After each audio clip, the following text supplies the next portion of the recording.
Magandang araw mga suki! Welcome na naman sa panibagong araw, panibagong buhay, panibagong pakikipagsapalaran. At diyan nga lang pala ay magluluto ako ng adobong baboy. Inisa-isa kong i-prepare. Una kong binalatan diyan ay yung patatas at pagkatapos ko mabalatan ay akin nang ginayat. Siyempre ito ang number 1 sahog sa ating adobo, hindi ito mawawala at isa ito sa nagpapasarap. At pagkatapos ko pala nga yang magayat ay sinunod ko na rin kaagad ang bawang at sibuyas para panggisa.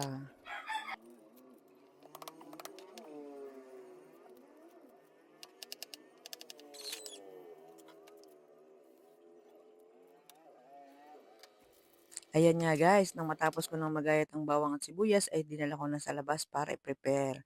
At yan nga guys, nagbuhay na rin ako ng kalan. Nilagay ko na yung kawali at syempre paiinitin lang natin para ilalagay na natin dyan yung mantika. At ayan nga guys, nilagay ko na yung mantika. Aantayin lang natin yung uminit ng kaunti bago natin ilagay ang bawang at sibuyas.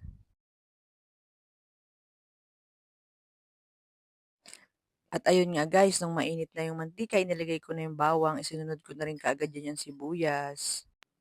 At ayan nga guys, hinalo-halo lang natin ng kaunti at nung medyo nagba-brown na yung bawang, ay sinunod na rin kaagad natin yung karning baboy, inilagay ko na. Tapos, ayan, hinalo-halo ko lang ulit ng kaunti at maya-maya nga ay nilagyan ko na rin ng tubig at saka toyo. At aantayin lang natin yung kumulo at lumambot ang karne. At tinakloban ko lang yan dyan guys at para mabilis kumulat. Ayan nga guys, maya-maya ay kulong-kulo na kaagad. Siyempre, walang imposible sa ating super kalan.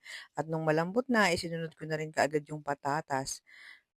At aantayin lang din natin guys lumambot yung patatas at maya-maya nga nilagay ko na din yung lara at nilagyan ko rin yan dyan guys ng paminta at saka pampalasang sangkap. At hindi nga rin nagtagal ay maya-maya malambot na rin. Yan Taran! guys, si Manijera nagluluto. Ganyan yan ka katindi mag-abyad ng asawa guys. Kaya ako'y nananaba ay matindi mag-abyad yan oh.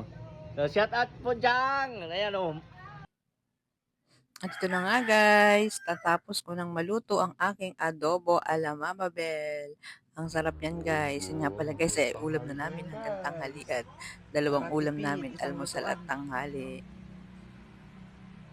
At ito nga pala guys, flex ko lang ang mga bandang hapon na ito.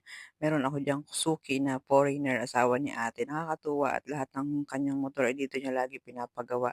Kasi ang ganda ng sinabi niya. Sabi niya maayos daw yung services, mabilis, at may lahat daw ng kailangan niya andito na, hindi mo na daw kailangan kung saan-saan pang pumunta.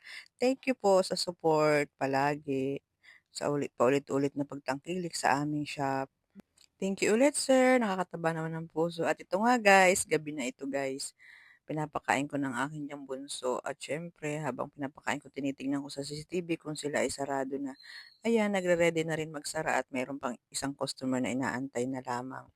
Yun lang guys, salamat po sa panonood.